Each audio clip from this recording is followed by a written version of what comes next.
Uncle সে তো বিবাহিত, আপনি যাকে বিয়ে করতে যাচ্ছেন। কি? যদি আমার কথা আপনার বিশ্বাস না হয় তাহলে তাকে এখানে রেখে চলে যান, তার স্বামী তাকে খুঁজতে আসবে, আমি যাই।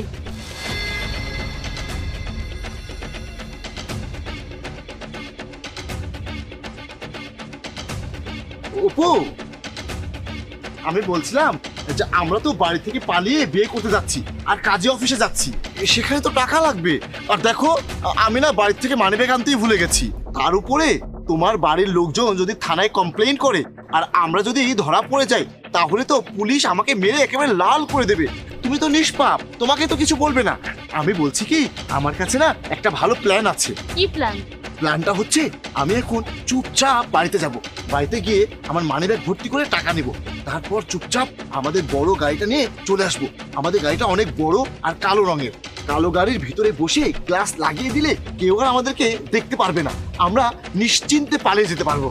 আমি এখন বাড়িতে যাই, তারপর টাকা আর গাড়ি নিয়ে তাড়াতাড়ি চলে আসবো। তুমি ততক্ষণ এখানেই থাকো, আমি খুব দ্রুত যাব আর খুব দ্রুত চলে আসবো। আমার এই প্ল্যানটা একদম ভালো মনে হচ্ছে না। তুমি আমাকে এখানে একা রেখে যাবে, এর মধ্যে যদি কেউ এসে আমাকে তুলে নিয়ে যায়? আরে অপু, তুমি তো চিন্তা কেন করছো? দেখছো না এটা কত নিরিবিলি জায়গা। এটা এমন একটা জায়গা এখানে কেউ আসে না, কেউ আসবে না, তোমার কোনো ভয় নেই। আর তুমি তো জানো না, সামনে এগিয়ে গিয়ে যে আবাসিক কলোনিটা আছে না, ওইখানেই আমার বাসা। আমি 2 মিনিটের মধ্যে গিয়ে গাড়ি নিয়ে আসছি, তারপর আমরা আরামে গিয়ে বিয়ে করে নেব। আচ্ছা ঠিক আছে, তুমি তাড়াতাড়ি আসবে, আমি এখানে ঘোমটা দিয়ে দাঁড়িয়ে থাকবো। হ্যাঁ ঠিক আছে।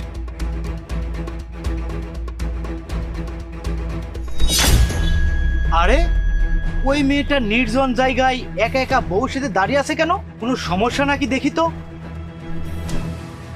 এই যে শুনুন। হ্যাঁ, কি বলবেন বলুন। তুমি কে? তোমার কণ্ঠটা কেমন চেনা চেনা লাগছে। দেখি তোমার ঘুমটাটা করাও তো। সারপ্রাইজ! অপু, হ্যাঁ আমি। কেমন হলো সারপ্রাইজটা? সারপ্রাইজ? সারপ্রাইজ তো ঠিক আছে, কিন্তু তুমি একা একা বউ সেজে নির্জনে দাঁড়িয়ে কি করছো? আরে আমি দেখলাম তুমি ওইখানে দাঁড়িয়ে আছো, তাই তোমাকে দেখে ভাবলাম তোমাকে একটা সারপ্রাইজ করে দিই। কিন্তু তুমি এদিকে কোথায় যাচ্ছো? আমি তো একটু কাজে যাচ্ছি, কিন্তু তুমি এখানে বসে দাঁড়িয়ে আছো কেন? আমি তো জানি তুমি বাসায় আছো, তুমি এভাবে এখানে কেন এসেছো আমি তো কিছু বুঝতে পারছি না।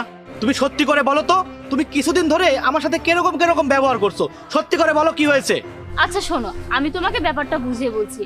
আসলে হয়েছে কি, আমার অনেকদিন ধরে বিয়ের শাড়ি পরতে ইচ্ছা করছিল, বিয়ের পর তার পরার সুযোগই পাইনি, তাই আজকে পরে বাইরে চলে এসেছি। আর দেখো তুমিও সামনে চলে এসেছো, তাই ভাবলাম তোমাকে ঘুমটা দিয়ে অবাক করে দিই, এছাড়া আর কিছু না। আচ্ছা ঠিক আছে, চলো বাসায় যাই। আচ্ছা চলো, সারপ্রাইজ দেওয়া হয়েছে, এখন চলো দুজন একসাথে বাসায় যাই। আরে 1 মিনিট দাঁড়া অপু, এই অশিক্ষিত মূর্খ গাধাটাকে। গাধা? আরে সে আমার বউ, আমি তার স্বামী। আমি? আরে ভাই তুমি সব কি বলছো? তুমি কোথায় আর ও কোথায়? তুমি কি একবার ভেবে দেখেছো তোমার সাথে কি ওকে মানায়?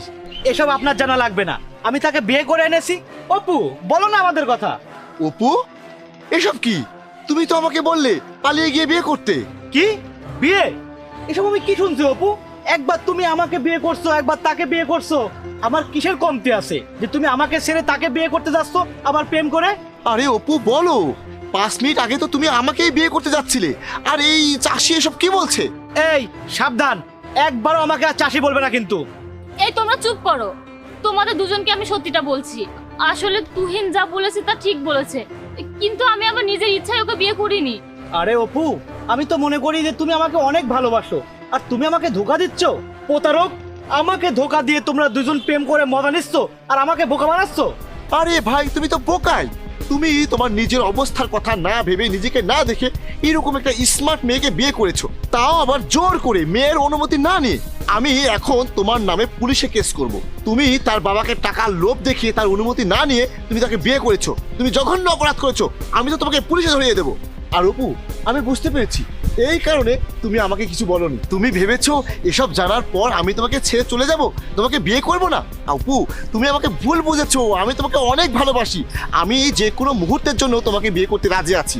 তুমি একদম চিন্তা করো না, এই মুহূর্তে তাকে আমি থানায় নিয়ে গিয়ে পুলিশের হাতে তুলে দেবো, তারপর আমরা কাজী অফিসে গিয়ে বিয়ে করে সুখের সংসার করব। যা কিছু হয়েছে না জেনে হয়েছে, আর না জানি এর জন্য তুমি কতটা কষ্ট ভোগ করেছো। আর এইসব মানুষকে তো আমি ছাড়বো না, আমি ওকে এখন ধরে থানায় নিয়ে যাব। থানায় গিয়ে বলবো পণ্য কেনার মতো করে তোমাকে কিনেছে। এই চলো আমার সাথে, চলো।